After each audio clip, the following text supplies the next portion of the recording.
नमस्ते बच्चों, कैसे हैं आप सब लोग। आज की कक्षा में आपका स्वागत है बच्चों। आज हम एक नई मात्रा को पढ़ने वाले हैं। आज हम एक नई मात्रा को पढ़ेंगे और समझेंगे। तो क्या आप सभी तैयार हैं एक नई मात्रा को जानने और समझने के लिए? तो चलिए हम शुरू करते हैं आज की कक्षा। तो बच्चों, आज हम जो नई मात्रा पढ़ने वाले हैं वो है अंक की मात्रा। अंक की मात्रा को अनुस्वार भी कहा जाता है। इसे क्या कहा जाता है बच्चों? इसे अनुस्वार भी कहते हैं। इस मात्रा का चिन्ह जो होता है वो एक डॉट लगाया जाता है, एक बिंदु लगाया जाता है और इसे उच्चारित करते समय हमारे नाक से ध्वनि निकलती है। अंग, आप देखेंगे नाक से हवा निकल रही है, ध्वनि निकल रही है। इसे अंक की मात्रा कहा जाता है। बच्चों, आगे बढ़ने से पहले हम अब तक की पढ़ी हुई सभी मात्राओं को और उनके चिन्ह को एक बार दोहरा लेते हैं। अ से अनार और इसकी कोई मात्रा नहीं होती। आ से आम और इसका चिन्ह आप देख सकते हैं, एक सीधी रेखा, और यहाँ पर इस मात्रा से जो शब्द बना है वो है माला। ई से इमली और इसका जो चिन्ह है एक सीधी रेखा शब्द के पहले लगती है और इसे ऊपर से घुमाकर टोपी की तरह शब्द के साथ जोड़ दिया जाता है।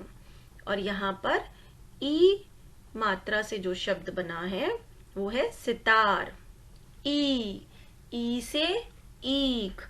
ईख, बड़ी ई की मात्रा का जो चिन्ह होता है वो होता है शब्द के बाद एक सीधी रेखा लगती है और इसे ऊपर से गोल घुमाकर शब्द से जोड़ दिया जाता है। ई की मात्रा से यहाँ जो शब्द बना है वो है तीर। छोटा उ से उपहार और इसका जो चिन्ह है, 9 को जैसे हम 9 लिखते हैं, 9 लिखते हैं, लेटा दिया हो, गोला बना के ऊपर की तरफ घुमाया जाता है। और छोटे ऊ की मात्रा से यहाँ जो शब्द बना है बच्चों वो है गुलाब। ऊ से ऊन और इसका जो चिन्ह है, गोल घुमा के नीचे की तरफ रेखा को खींचे जाता है। और बड़े ऊ की मात्रा से यहाँ जो शब्द बना है वो है सूरज। सूरज। अब यहाँ पर हम आगे की मात्राएं व उनके स्वरों को पढ़ेंगे। री से ऋषि और इस मात्रा का जो चिन्ह होता है वो सी की तरह लगाया जाता है, उल्टा सी। और यहाँ पे री मात्रा से जो शब्द बना है वो है वृक्ष। क्या है? वृक्ष। ए से एड़ी। छोटे ए की मात्रा का जो चिन्ह होता है वो होता है एक सीधी रेखा शब्द के ऊपर खींच दी जाती है। और ए से यहाँ बना है शेर। क्या बना है यहाँ पे? शेर। अब हमारी अगली मात्रा जो है, अगला स्वर है अय। अय से ऐनक और इसका जो चिन्ह होता है, 2 रेखाएं शब्द के ऊपर खींची जाती है और यहाँ पर अय से बना है थैला। क्या बना है? थैला। हमारा अगला स्वर है ओ से ओखली। ओ मात्रा का, ओ स्वर का जो चिन्ह होता है उस मात्रा का वो होता है शब्द के बाद एक सीधी रेखा खींची जाती है और उसके ऊपर एक ए मात्रा जैसी रेखा लगाई जाती है, उसे बोलते हैं ओ की मात्रा। तोता, यहाँ ओ मात्रा से बना है तोता। अब है औ की मात्रा। औ से औरत और इस मात्रा का जो चिन्ह होता है एक सीधी रेखा खींची जाती है और उसके ऊपर 2 मात्राएं लगाई जाती है। और यहाँ औ से बना है नौकर। नौकर। ठीक है बच्चों, अब हम हमारी आज की मात्रा को पढ़ना व लिखना सीखेंगे।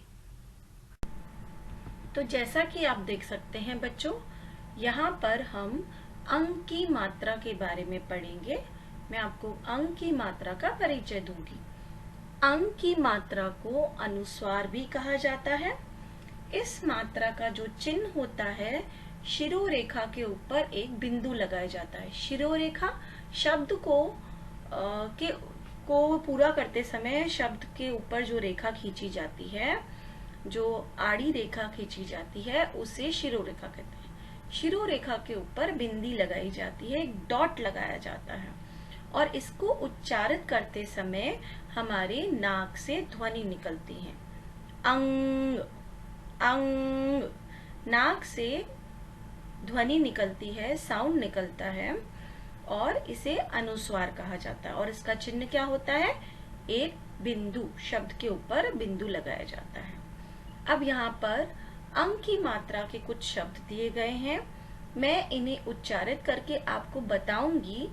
आप सभी ध्यान से इसके उच्चारण को सुनेंगे और समझने का प्रयास करेंगे कि इस मात्रा के स्वर को किस प्रकार उच्चारित किया जाता है।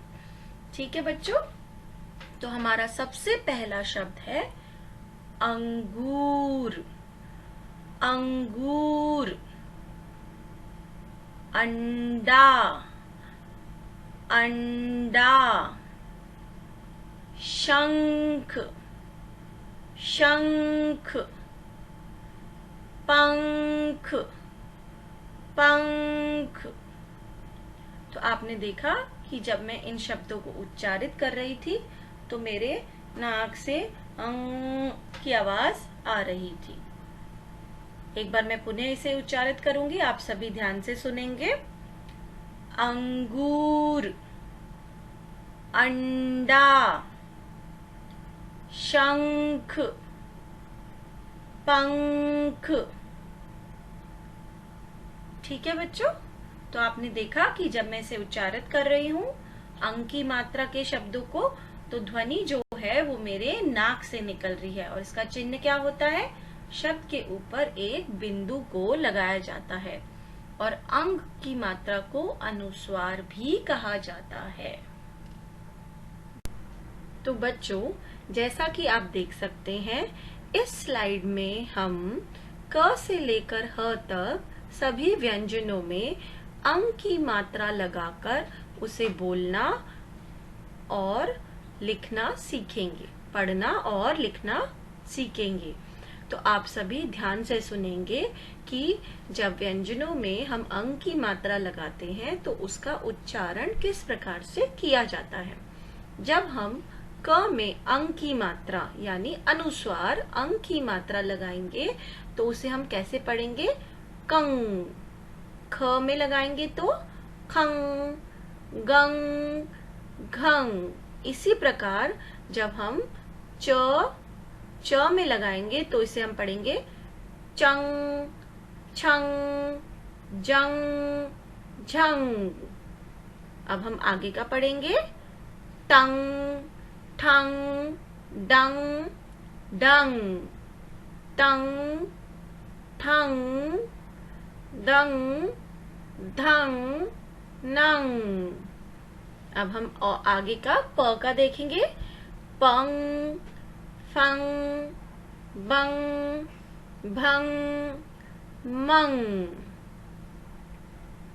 इसी प्रकार से यंग, रंग, लंग, वंग। अब हम श का देखेंगे शंग, शंग, संग, हंग। तो बच्चों, आपने देखा जब हम व्यंजनों में अंग की मात्रा लगाते हैं तो इसे उच्चारित करते हुए समय जो स्वर आता है वो हमारी नाक से निकलता है और अंग की आवाज आती है। अंग की मात्रा लगाने पर अंग की आवाज आती है। एक बार मैं पुनः पढ़ूंगी। कंग, खंग, गंग, घंग, चंग, छंग, जंग, झंग, टंग, ठंग, डंग, ढंग, तंग, ठंग, डंग, धंग, नंग, पंग, फंग, वंग, भंग, मंग, न्यंग, रंग, लंग, वंग, शंग, शंग, संग, हंग। अभी आपको थोड़ा सुनने में अजीब लग रहा होगा बच्चों, पर जब हम इसे शब्द में जोड़कर बोलते हैं तो ये आपको अच्छे से समझ में आएगा। तो बच्चों, मुझे उम्मीद है आज मैंने आपको अंक की मात्रा को जो परिचय दिया है वो आपको अच्छे से समझ में आ गया होगा। हम अगली कक्षा में अंक की मात्रा से बने हुए कुछ शब्दों को पढ़ना व लिखना सीखेंगे। तो आप सब अपना ख्याल रखिएगा बच्चों, और जो आज का पाठ हमने पढ़ा है उसे एक बार पुनः दोहराइएगा। ठीक है बच्चों, धन्यवाद।